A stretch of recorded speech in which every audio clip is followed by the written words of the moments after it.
tampoco se resistió a pagar la deuda, como su maravillosa constitución, donde la tierra tiene sus derechos, los poderes que tienen también el Estado por parte de los ciudadanos y de los electores, todo lo que ha hecho para luchar contra los abusos de la banca.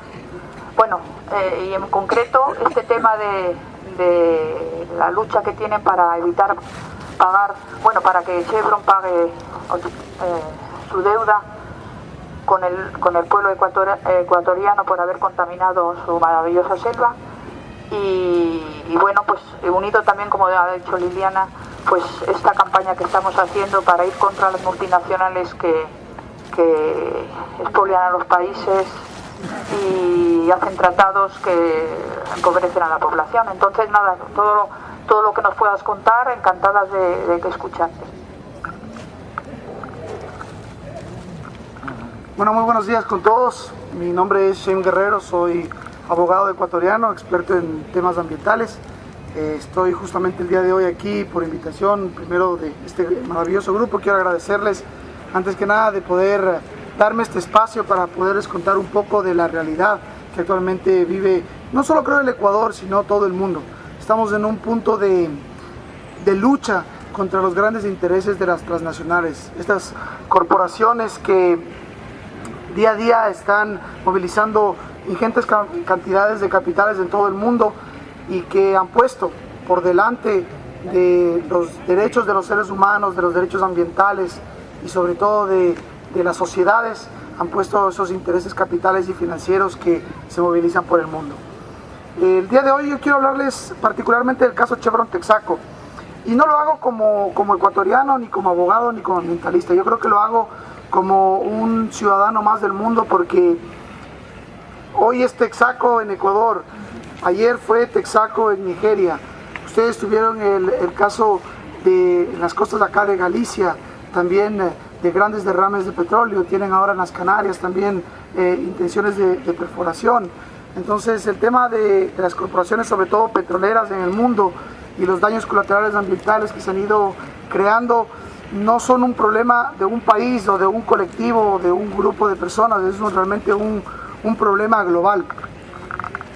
Y tenemos que tomar en cuenta que los perjuicios que las transnacionales han causado en países sobre todo del tercer mundo se han producido porque estos países del tercer mundo, necesitados de capitales internacionales, necesitados de inversión extranjera, han establecido una serie de condiciones dentro de cada uno de estos países, entre comillas, favorables para las inversiones.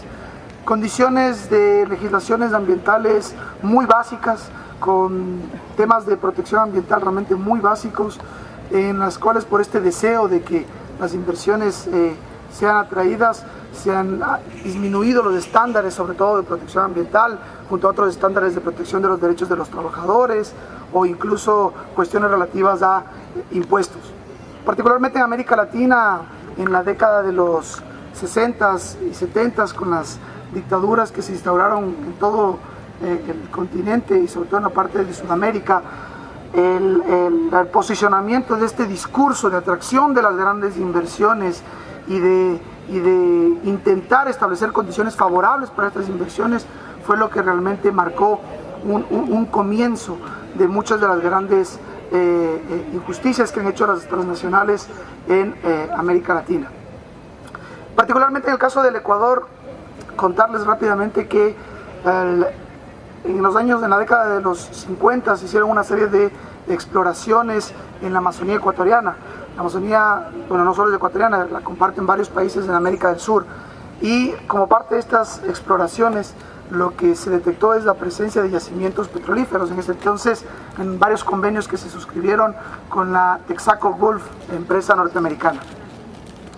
Y desde la década de los 60, más o menos en 1964, se firmó un convenio de una concesión entre el Estado ecuatoriano y la compañía Texaco para la explotación de los recursos petrolíferos que se encontraban en toda la zona de la Amazonía.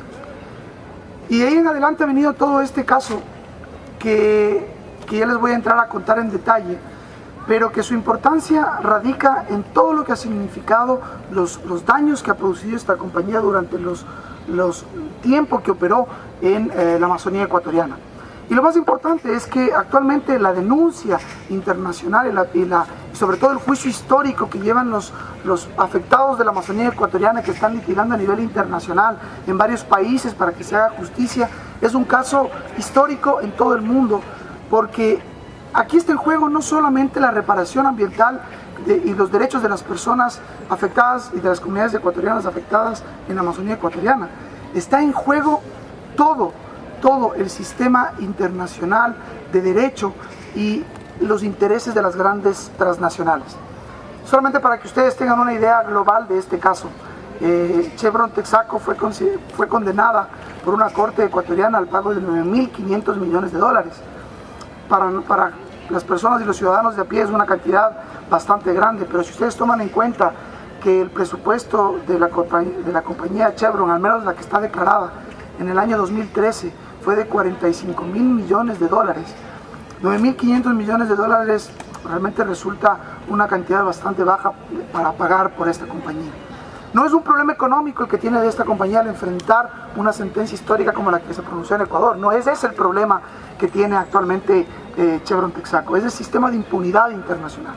Porque si es que Chevron Texaco es responsabilizada internacionalmente y es obligada internacionalmente a pagar por los daños ambientales, se va a sentar un precedente muy importante que va a servir de aplicación inmediata para todos los casos a nivel internacional relacionados con temas de contaminación ambiental, derechos de los seres humanos cerca de los proyectos y las áreas de influencia de las explotaciones petrolíferas y en general sobre los derechos de los trabajadores. Entonces, lo que está en juego en este caso, más allá de la justicia que se está buscando y la lucha contra la impunidad, es todo el sistema internacional.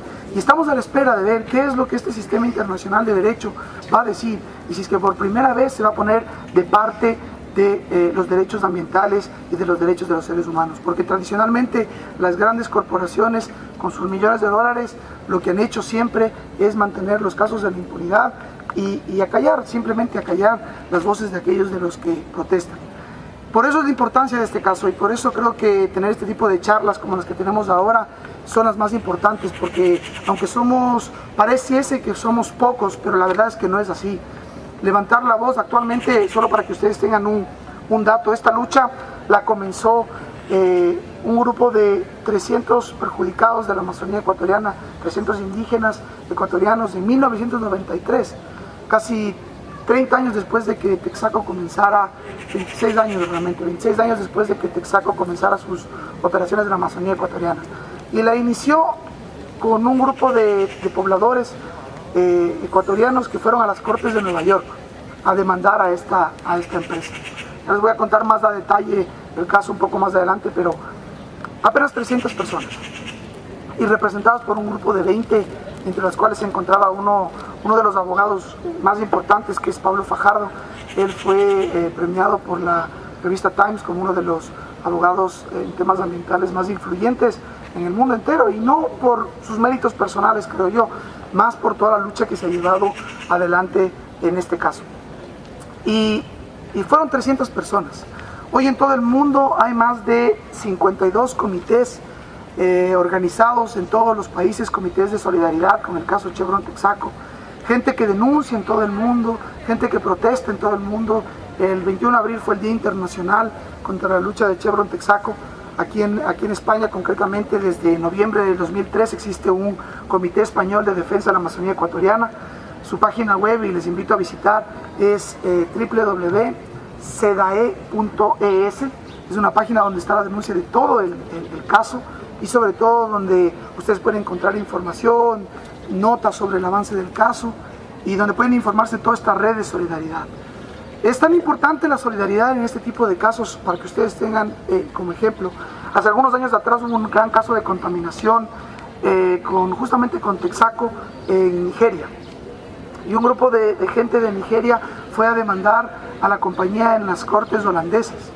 En un principio obviamente la compañía no quiso pagar por los daños ambientales, pero tal fue la presión de la opinión pública holandesa y dado que la compañía tenía intereses también de explotación de gas, sobre todo en Holanda, que al final la compañía llegó a un arreglo extrajudicial con los afectados. Realmente el caso no tiene punto de comparación porque los daños ambientales producidos en Ecuador son enormes, pero este es un punto de partida de la importancia de la participación de los ciudadanos de este tipo de espacios para crear conciencia a través de las redes sociales, del internet, de las reuniones. Se puede crear presión, y aunque ahora parece que somos pocos, la verdad que cuando se alza la voz y se lucha contra los intereses de las corporaciones, la unión de los ciudadanos es lo único que puede marcar un hito en este tipo de casos. Bueno, con esta breve introducción voy a contarles un poco de lo que es el caso Chevron Texaco. Voy a comenzar con una pequeña y necesaria cronología, porque creo que es importante que ustedes sepan los hechos del caso.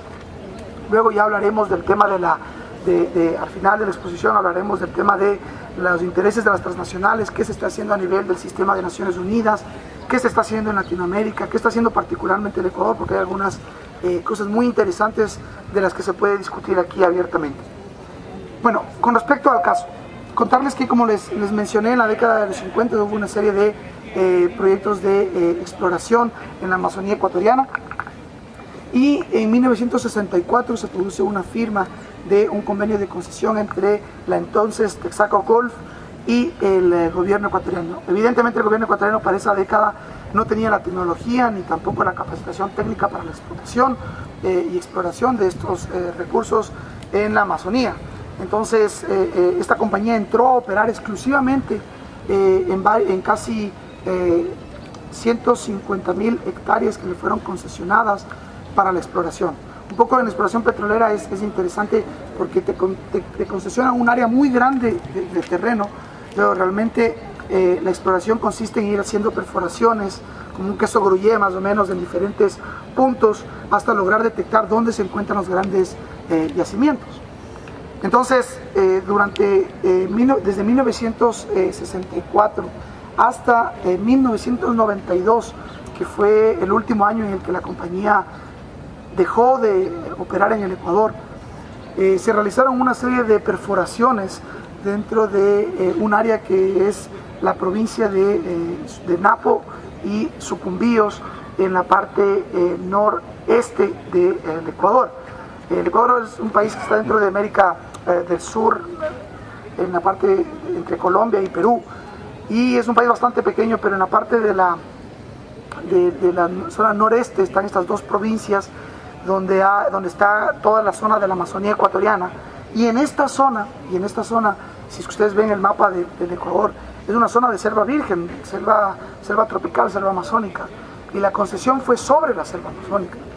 Realmente las primeras colonizaciones que se dieron a esta región fueron a raíz de todo el tema de la intervención de Texaco en la zona. Trabajadores que vinieron de distintas zonas del Ecuador para vivir y colonizar un poco la Amazonía ecuatoriana, tener los primeros asentamientos ahí de gente que trabajaba para Texaco en la exploración y en la explotación de petróleo, y evidentemente asentar los primeros pueblos en la década de los 60 y 70 de allá en Ecuador. ¿Por qué les digo esto? Porque más allá de los colonos que vivieron durante los años de explotación allá en Texaco, tenemos adicionalmente también comunidades ecuatorianas, comunidades indígenas autóctonas que viven en la zona. Estamos hablando de los secoyas, de los guaraníes, de los cofanes, que son tribus indígenas, muchas de ellas en aislamiento voluntario, que hasta el día de hoy permanecen en aislamiento voluntario. Existen varias convenciones de las Naciones Unidas de protección de este tipo de comunidades que viven según sus creencias ancestrales en estado de aislamiento, muchas de ellas, algunas ya con contacto con el mundo occidental. Pero tanto los colonos que vivieron y que colonizaron esta parte de la Amazonía ecuatoriana, como las comunidades indígenas que viven ahí, fueron perjudicadas por las técnicas que Texaco empleó durante los casi 30 años que estuvo explorando y explotando entre 1964 y 1992. Para que ustedes tengan una idea, existe alrededor de casi 1000 piscinas de lodos de perforación. Estas piscinas de perforación se instalan tanto en los pozos donde se hicieron las exploraciones, como también en los pozos donde se hicieron las explotaciones. Cuando se hace la perforación dentro de la tierra, antes de llegar al yacimiento, estas bolsas de yacimiento que están a varios metros de profundidad dentro de la tierra, existen una serie de lodos que tienen sustancias evidentemente contaminantes, que son un tipo de petróleo que no es de buena calidad. Es justamente unos residuos de petróleo que salen antes de que realmente la perforación llegue al núcleo del yacimiento, que es la diferencia entre lo que se llaman los crudos pesados y los crudos livianos. Entonces, cuando se está realizando la perforación, sea para la exploración, para ver si hay petróleo, o cuando ya se está haciendo la explotación del yacimiento, se va perforando en la tierra y van saliendo estos lodos de perforación. Y estos lodos de perforación eran trasladados a unas piscinas. Mientras iba saliendo este material, que era un material que comercialmente no tiene un valor significativo, era depositado en unas grandes piscinas al lado de estos pozos. Para 1972, Texaco, en los Estados Unidos, ya había patentado, desde la década de los 60 inclusive, varias técnicas de membranas especiales para evitar la lixiviación de estos lodos de perforación, es decir, que estos lodos pasaran las capas freáticas y sobre todo se filtraran a la tierra y a los ríos subterráneos que corren dentro de la Amazonía ecuatoriana. Entonces ya existían estas técnicas y por supuesto en los Estados Unidos, con los estándares ambientales que tenían en los Estados Unidos, ya se estaban utilizando estas técnicas en los proyectos petroleros que existían en los Estados Unidos. Pero por supuesto en el Ecuador, con una incipiente legislación ambiental, con muy pocos controles ambientales y con un gobierno en ese entonces dictatorial, era un gobierno militar que estaba en el Ecuador, el tema ambiental poco importaba y los cuidados ambientales poco importaban. ¿Por qué es importante este dato? Porque estas 1000 piscinas petroleras han significado más de 800.000 toneladas de residuos petrolíferos que se han esparcido por toda la Amazonía ecuatoriana. Estos residuos y estas piscinas que fueron derramadas sin ningún, este lodo que fue derramado sin ningún tipo de control, fue filtrado a las aguas subterráneas. Adicionalmente tienen que entender que la Amazonía ecuatoriana es una zona de gran pluviosidad, o sea, tenemos mucha lluvia durante todo el año, entonces las piscinas que no tenían ningún tipo de recubrimiento filtraron todos estos lodos de contaminación a las aguas de los ríos circundantes y sobre todo afectaron a los cultivos de las zonas circundantes. Las personas allá no hay, la Amazonía ecuatoriana en los últimos 30, 40 años no tuvo agua potable y alcantarillado como tienen muchas de las ciudades.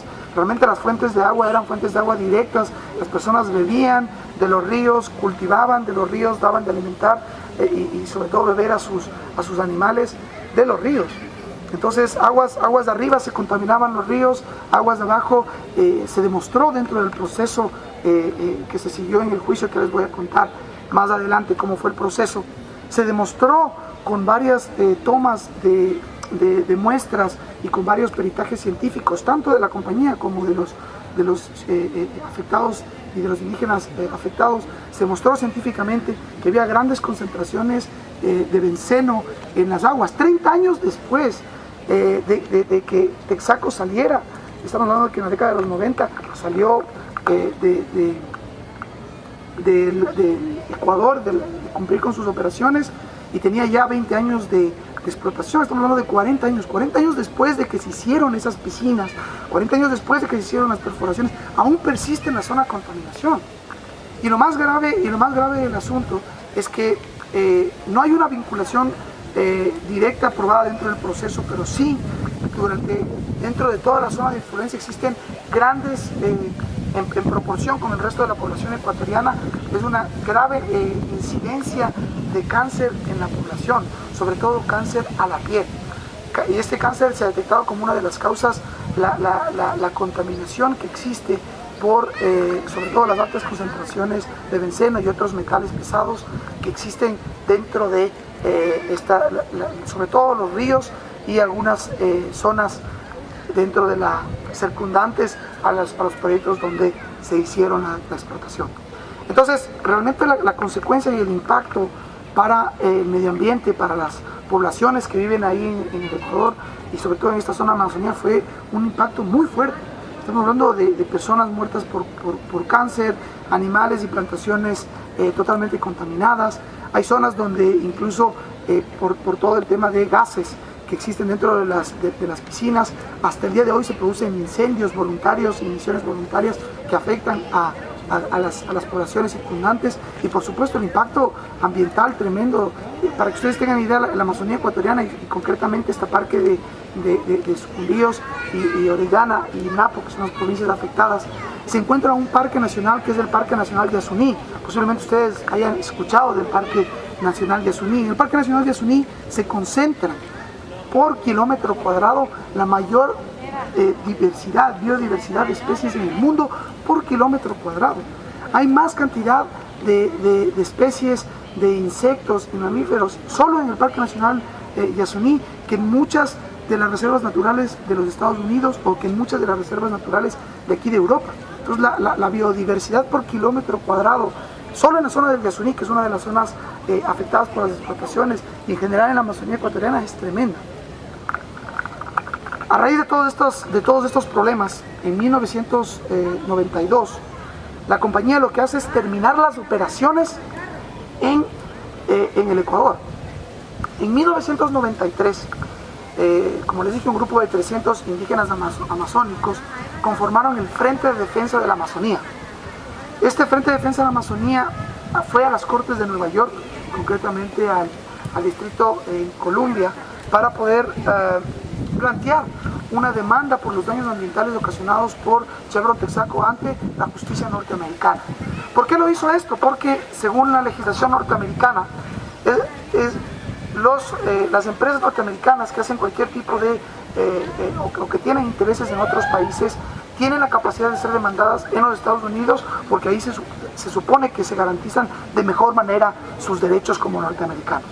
En razón de esta decisión de algunas normas federales que tienen los Estados Unidos, los indígenas amazónicos y el Frente de Defensa de la Amazonía demandó en 1993, en marzo del 93, a la compañía Texaco por los daños ambientales ocasionados en la Amazonía ecuatoriana. Durante 10 años, entre 1993 y el 2003, se litigó en los Estados Unidos.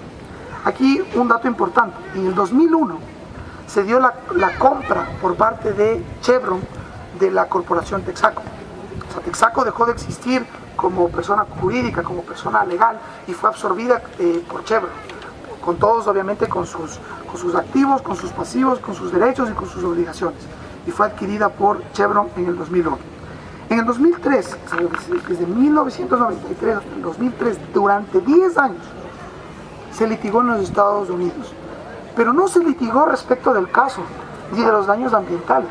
Durante 10 años, de lo único que se discutió en las Cortes de Nueva York fue respecto de la jurisdicción y la competencia de las Cortes para conocer de este caso. Es decir, ni siquiera se discutió del fondo del asunto de los daños ambientales ni nada, sino simplemente de si es que las Cortes podían o no conocer el caso. En virtud de las normas y de los torts, de los act torts, que son esta legislación procesal norteamericana, establecieron que ellos eran competentes para conocer el caso, que realmente las Cortes norteamericanas podían y debían conocer el caso. Pero invocaron un principio muy curioso que se llama el forum non conveniens, que significa que este no era el foro competente. Aun cuando las Cortes norteamericanas podían conocer el caso, no era el foro adecuado para conocer, porque los daños ambientales se habían producido en el Ecuador y que por lo tanto era necesario que el proceso se trasladara al Ecuador. Entonces, por decisión judicial de una corte federal de Nueva York, se estableció que el caso fuera trasladado al Ecuador. Pero aquí, ojo, algo muy importante. Chevron se comprometió en ese proceso ante la justicia norteamericana a respetar cualquier decisión judicial que se produciese en Ecuador. Se comprometió a respetar por firmado ante una corte federal en los Estados Unidos. El proceso llegó en febrero del 2003 al Ecuador y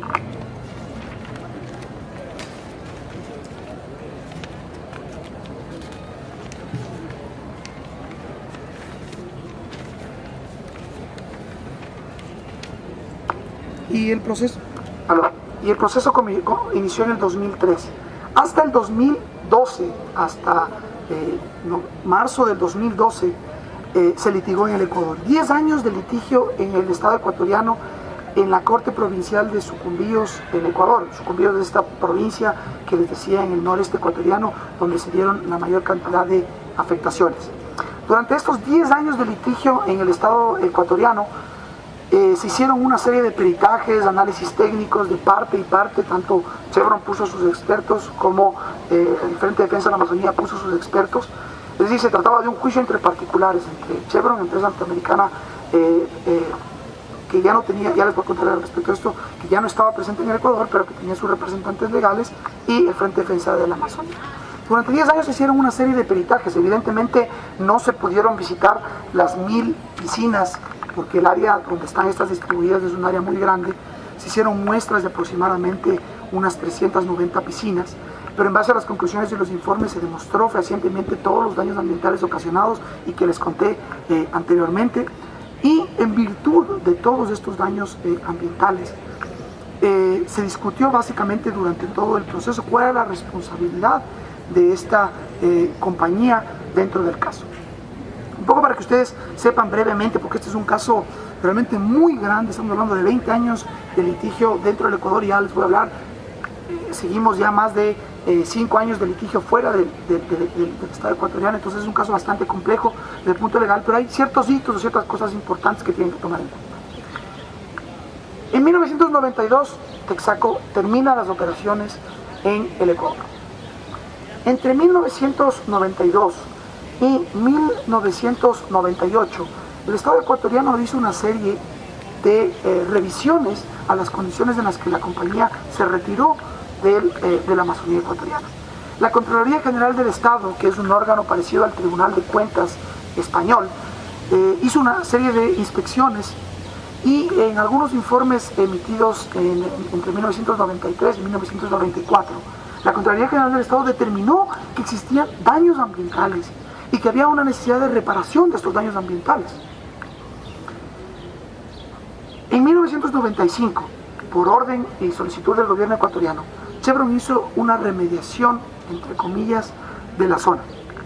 Evidentemente esta remediación surgió de una negociación a puerta cerrada entre la compañía y varias autoridades ecuatorianas, y ahí hay que decirlo con toda sinceridad, muchos de los miembros de los gobiernos de turno de aquel entonces, sobre todo ministros de Energía y Minas, que es la cartera de Estado que llevaba los temas petroleros, eran gente que tenía sus intereses comprometidos con las compañías norteamericanas más que en la defensa de los intereses nacionales.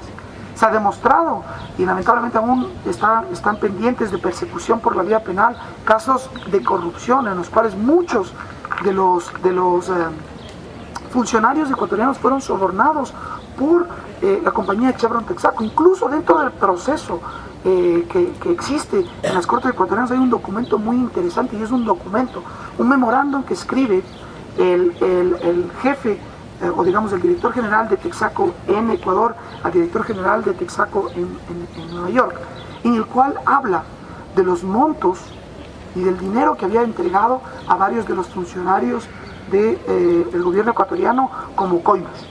Y está demostrado dentro de esto del proceso. Entonces, realmente se pactó una remediación ambiental, pero esta remediación ambiental fue una remediación ambiental a medias. Lo único que hizo Texaco entre 1992 y 1995, y sobre todo en 1995, es recubrir estas piscinas con tierra. Es decir, no se levantó todo este lodo, no se impermeabilizó para evitar que todos estos lodos de perforación siguieran existiendo dentro de la zona, sino que simplemente se tapó con tierra. Eso es lo grave, porque hasta el día de hoy Hay zonas, y lamentablemente bueno, no tenemos ahora imágenes, pero les invito a que entren a la página web del Frente de Defensa de la Amazonía, ponen ustedes Frente de Defensa de la Amazonía, a la página web del Comité de Defensa de la Amazonía Ecuatoriana en español para que lo vean. Ustedes al día de hoy, si ustedes van a la zona, la vegetación por supuesto está crecida, pero si ustedes pisan, el terreno tiembla, y si ustedes solamente con un palo mueven o remueven un poco la tierra, sigue saliendo estos lodos de perforación 40 años después. Pues lo único que hizo la supuesta remediación que hizo en el 95 Texaco simplemente fue de cubrir con tierra las piscinas, y no cubrieron todas, que eso es algo también muy importante porque muchas de ellas quedaron expuestas a las condiciones ambientales. Finalmente, otro de los hitos importantes, contarles que en 1995 y 96 se suscribió entre los Estados Unidos, y esto ojo muy importante porque esto se está reproduciendo actualmente en el mundo entero, se suscribió un tratado bilateral de inversiones entre los Estados Unidos y el Ecuador. Este tratado bilateral de inversiones entró en vigencia en 1996 y en 1998 el Estado ecuatoriano, a la cabeza en ese entonces con el presidente Yamil Maguad, firmó un acta de finiquito entre Texaco y el gobierno ecuatoriano. Esta acta de finiquito establecía que el Estado ecuatoriano se comprometía a no demandar a Texaco a futuro por cualquier daño ambiental, y reconocía que Texaco había remediado a satisfacción del Estado ecuatoriano, las condiciones de remediación ambiental habían sido adecuadas. Firmaron el presidente de la República junto a otros ministros este documento que consideramos muchos de los ecuatorianos uno de los documentos más nefastos dentro de lo que es la historia de las relaciones entre las corporaciones internacionales y las democracias dentro de América Latina. Este documento evidentemente implicaba que el Estado no podía demandar, pero no significaba que particulares pudieran hacerlo, porque ese es un derecho de los particulares, y por eso el proceso entre los indígenas amazónicos y la compañía Texaco. Entonces, durante estos 10 años que hubo de litigio entre el 2003 hasta diciembre del 2013, cuando se pronunció la sentencia definitiva de segunda instancia, una resolución de primera instancia, luego se apeló esta resolución y hubo la resolución definitiva en el 2013. Durante estos 10 años, desde el 2003 hasta el 2013, lo que se litigó, lo que se discutió en todas estas cortes fue el tema de los daños ambientales ocurridos y sobre todo de esta responsabilidad del Estado ecuatoriano. Al final del proceso, para no alargarles mucho, se dio una resolución de la Corte Nacional de Justicia, del máximo órgano de justicia ecuatoriano, y se condenó a la compañía al pago de 9.500 millones de dólares para remediación de los daños ambientales. Estos 9.500 millones de dólares, ojo, no van al bolsillo de los indígenas ecuatorianos ni del Frente de Defensa de la Amazonía.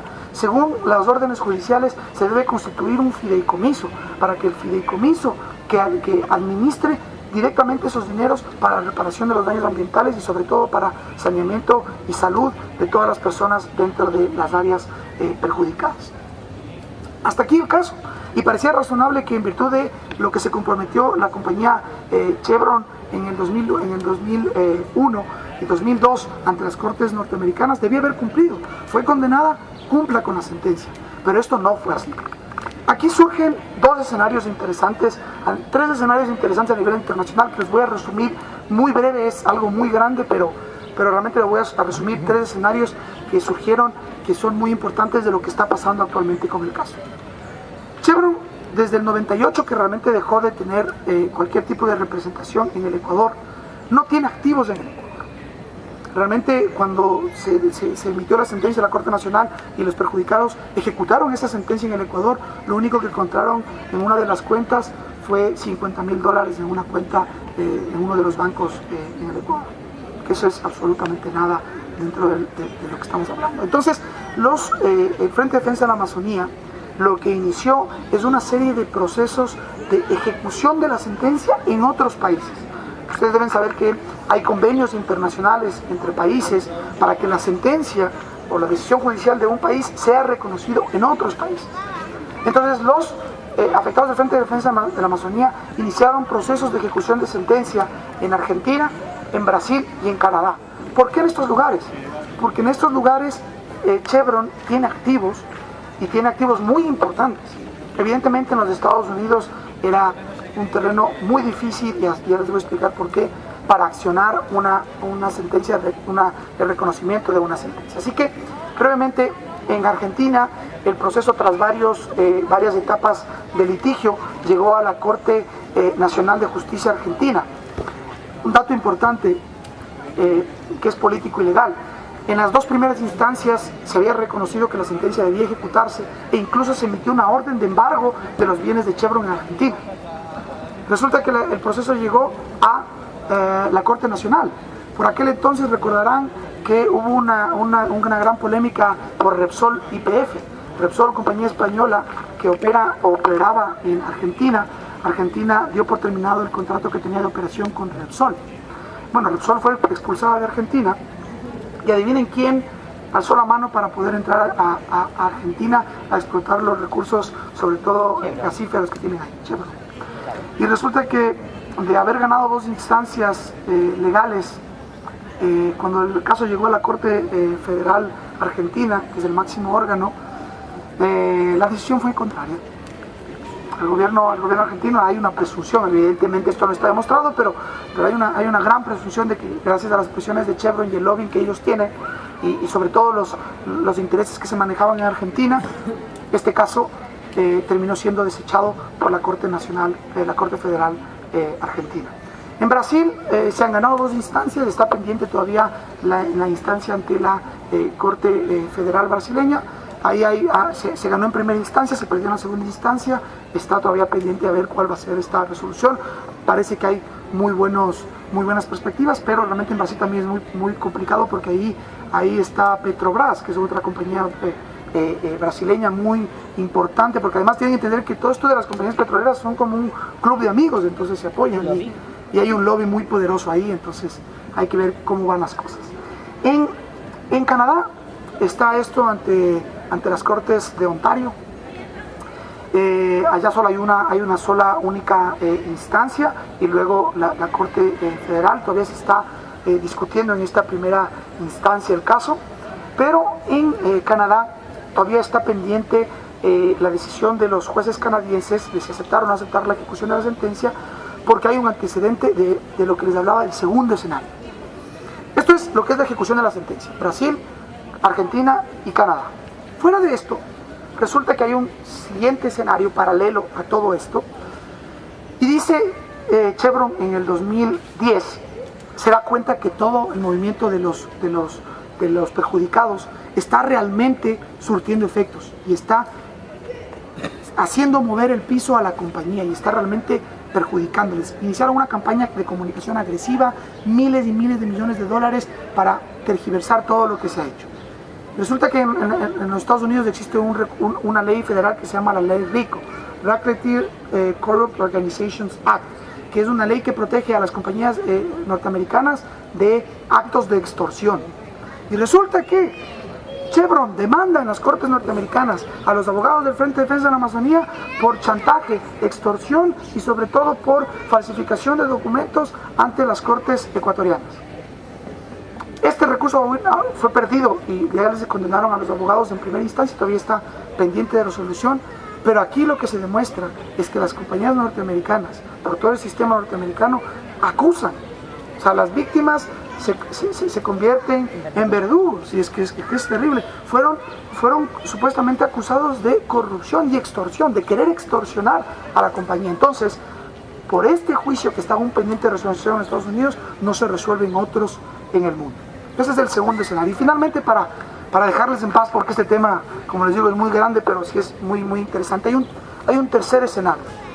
Y es que el Estado ecuatoriano, como les dije, firmó en el 96 un tratado bilateral de inversiones con los Estados Unidos. En ese tratado bilateral de inversiones se estableció que para la solución de diferencias entre cualquier compañía norteamericana y el Estado ecuatoriano existía el proceso arbitral ante la Corte Permanente de Arbitraje de La Haya. Bueno, pues resulta que Texaco, Chevron, viendo que todos estos problemas se le avecinaban, no vio mejor alternativa que establecer una teoría por la cual el sistema ecuatoriano, por completo, el sistema judicial ecuatoriano es corrupto. Los jueces son unos corruptos y adicionalmente todo el proceso legal que se llevó en el Ecuador atenta contra sus derechos al debido proceso. Entonces el Estado violó sus derechos como inversionista y por lo tanto demanda al Estado ecuatoriano. Entonces está demandando al Estado ecuatoriano por la misma cantidad por la que demandaron por la que perdió frente a los indígenas amazónicos. Se establecieron 3 procesos arbitrales, 2 ya fueron terminados, que resultaron con la condena de más de $150.000 para el gobierno ecuatoriano, pero el más grande, que es por los $9.500 millones, sigue litigándose en la Corte Permanente de Arbitraje en La Haya. El Ecuador sostiene que este proceso no existe jurisdicción para que ellos puedan realmente utilizar este mecanismo de arbitraje, porque las operaciones de la compañía terminaron antes de que entrara en vigor el tratado. Pero claro, los tribunales arbitrales, que son muchos de ellos favorables a los intereses internacionales, lo que dijeron es, como el Ecuador en el 98 firmó este documento, entonces sí hay competencia para conocer, y ahora se está litigando ahí. Entonces, realmente hay toda una cuestión internacional. Por eso les decía que hoy el caso y la relevancia de este caso ya no es solo del Ecuador, ya no es solo de las Cortes ecuatorianas. El sistema internacional, el sistema de derechos a nivel internacional debe responder a las necesidades de las personas, debe responder a las injusticias y sobre todo evitar la impunidad. Chevron fue condenado por daños ambientales probados en un proceso legal. Fue condenado al pago de $9.500 millones y hasta el día de hoy se rehúsa a pagarlos. Ha invertido miles de millones de dólares, ha pagado a abogados en todo el mundo y ha montado una campaña de comunicación en contra no solo de los afectados, de los indígenas afectados, llamándoles criminales, sino en contra del gobierno ecuatoriano, diciendo que el sistema judicial ecuatoriano es corrupto. Todo esto no por no pagar, sino para evitar que se le responsabilice a la empresa en otros países por otros daños ambientales, porque sigue operando en otros lados del mundo. Así que la importancia de esto, para concluir la idea final, es que este caso es trascendental para la historia de la justicia ambiental en el mundo entero, porque si es que se cumple con la sentencia, se va a sentar un precedente histórico muy importante. Solo quiero recordarles que este pasado 14 de junio, en la 92ava, creo que se dice así, o en el 92 periodo de sesiones del Consejo de Naciones Unidas para los Derechos Humanos, se estableció un grupo intergubernamental de investigación sobre la afectación de las transnacionales a los intereses de los derechos humanos y derechos ambientales, y se estableció este grupo para buscar suscribir algún tipo de instrumento legal vinculante para que se pueda hacer justicia en este tipo de casos, para que cuando sea una empresa condenada en un país pueda ser perseguida internacionalmente, porque hay convenios para que el petróleo se mueva libremente por el mundo, hay convenios para que el dinero se mueva libremente por el mundo, pero no hay convenios para que se haga justicia para cuando existen derechos ambientales en el mundo. Entonces, esto es lo que se está discutiendo, y el Ecuador ha trabajado mucho ahora en Venezuela. En estos primeros días de septiembre se dio una reunión del grupo de países perjudicados por intereses transnacionales. Se está creando el Observatorio de América del Sur para países afectados por intereses transnacionales. Y el Ecuador, particularmente como Estado, constituyó por primera vez en su historia una comisión gubernamental para el estudio de todos los tratados bilaterales de inversión, para renegociar esos tratados y establecer condiciones que realmente protejan y beneficien a las comunidades ecuatorianas, al medio ambiente y a los derechos de los trabajadores, porque los modelos de tratados bilaterales de inversión que existen actualmente en el mundo son modelos diseñados por la OCDE, y son modelos que, por supuesto, benefician enormemente a los intereses de las transnacionales, y en su aplicación se ha demostrado que perjudican con los arbitrajes sobre todo a los intereses de los estados. Así que este caso es muy importante, porque lo que le pasa al Ecuador con Texaco, al Estado ecuatoriano con las demandas arbitrales, y a los perjudicados con su lucha por tratar de ejecutar la sentencia en el mundo, puede pasar a cualquiera de ustedes, a cualquier persona, a cualquier ciudadano del mundo, en cualquier parte en que estas compañías petroleras y cualquier otra compañía de explotación de recursos operen. Así que tenemos que levantar la voz para luchar contra la impunidad y por la justicia de los derechos ambientales y de los derechos de todas las personas que viven en el Ecuador y que viven en todo el mundo. Muchas gracias.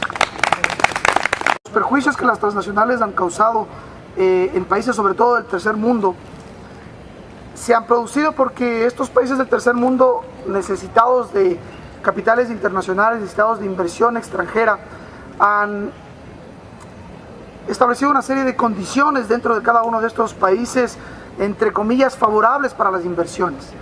Condiciones de legislaciones ambientales muy básicas, con temas de protección ambiental realmente muy básicos, en las cuales por este deseo de que las inversiones sean atraídas, se han disminuido los estándares, sobre todo de protección ambiental, junto a otros estándares de protección de los derechos de los trabajadores o incluso cuestiones relativas a impuestos. Particularmente en América Latina, en la década de los 60s y 70s, con las dictaduras que se instauraron en todo el continente y sobre todo en la parte de Sudamérica, el posicionamiento de este discurso de atracción de las grandes inversiones y de intentar establecer condiciones favorables para estas inversiones fue lo que realmente marcó un comienzo de muchas de las grandes injusticias que han hecho las transnacionales en América Latina. Particularmente en el caso del mundo, porque aquí está en juego no solamente la reparación ambiental y los derechos de las personas afectadas y de las comunidades ecuatorianas afectadas en la Amazonía ecuatoriana, está en juego todo el sistema internacional de derecho y los intereses de las grandes transnacionales. Solamente para que ustedes tengan una idea global de este caso, Chevron Texaco fue condenada por una corte ecuatoriana al pago de 9.500 millones de dólares. Para las personas y los ciudadanos de a pie es una cantidad bastante grande, pero si ustedes toman en cuenta que el presupuesto de la compañía Chevron, al menos la que está declarada en el año 2013, fue de 45.000 millones de dólares. 9.500 millones de dólares realmente resulta una cantidad bastante baja para pagar por esta compañía.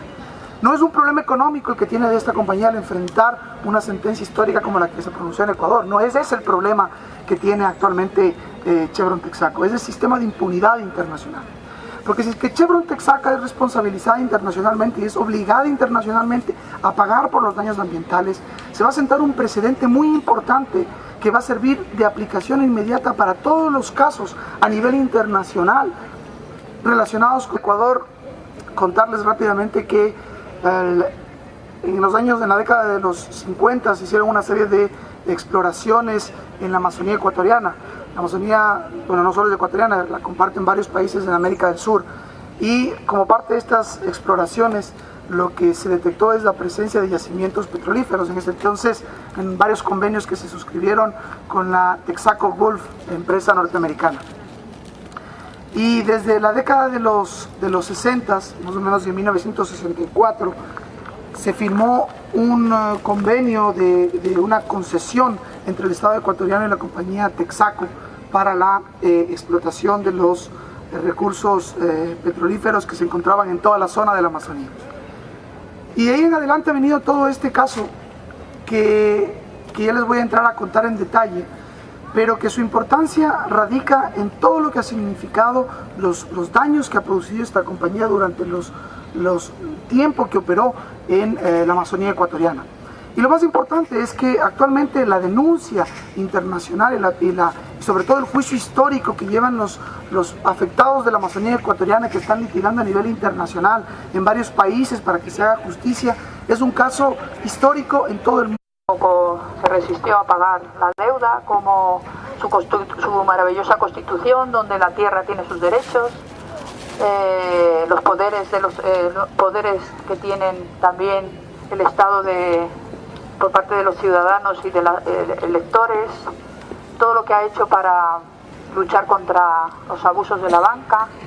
Bueno, y en concreto este tema de la lucha que tienen para evitar pagar, bueno, para que Chevron pague su deuda con el pueblo ecuatoriano por haber contaminado su maravillosa selva.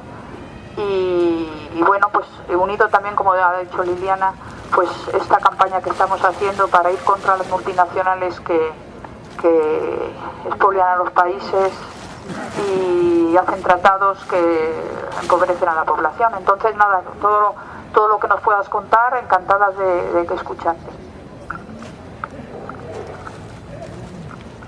Bueno, muy buenos días con todos. Mi nombre es Shem Guerrero, soy abogado ecuatoriano, experto en temas ambientales. Estoy justamente el día de hoy aquí por invitación primero de este maravilloso grupo. Quiero agradecerles antes que nada de poder darme este espacio para poderles contar un poco de la realidad que actualmente vive no solo creo el Ecuador, sino todo el mundo. Estamos en un punto de lucha contra los grandes intereses de las transnacionales, estas corporaciones que día a día están movilizando ingentes cantidades de capitales en todo el mundo y que han puesto por delante de los derechos de los seres humanos, de los derechos ambientales y sobre todo de las sociedades, han puesto esos intereses capitales y financieros que se movilizan por el mundo.